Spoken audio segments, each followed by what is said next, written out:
નમસ્કાર ખેડૂત મિત્રો, આજે છે તારીખ 1 ઓગસ્ટ 2026ની વાર છે, આજે શનિવાર। આજે મિત્રો આજે ઊંઝા માર્કેટ યાર્ડના તમામ સણસીના ભાવ જાણીશું, જેમાં આજે ગઈકાલ કરતાં જીરું બજારમાં થોડો સુધારો ચાલી રહ્યો છે। 4445 વચ્ચે જીરુના ભાવ નોંધાઈ રહ્યા છે, જ્યારે વરિયાળીના ભાવમાં મોટો ઘટાડો આજે દેખાઈ રહ્યો છે।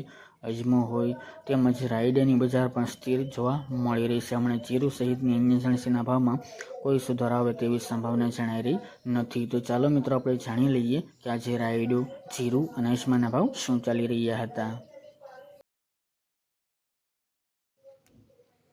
ખેડૂત મિત્રો, આજે આપણે ઊંઝા માર્કેટ યાર્ડના બજાર ભાવ જાણીએ તો જીરું 3200 થી 4440 રૂપિયા, રાયડો 1503 થી 1509 રૂપિયા, સુવા 1578 થી 1982 રૂપિયા, અજમો 640 થી 3042 રૂપિયા અને વરિયાળી 1500 થી 2500 રૂપિયા। તો ખેડૂત મિત્રો, આ હતા આજે આપણે ઊંઝા માર્કેટ યાર્ડના બજાર ભાવ।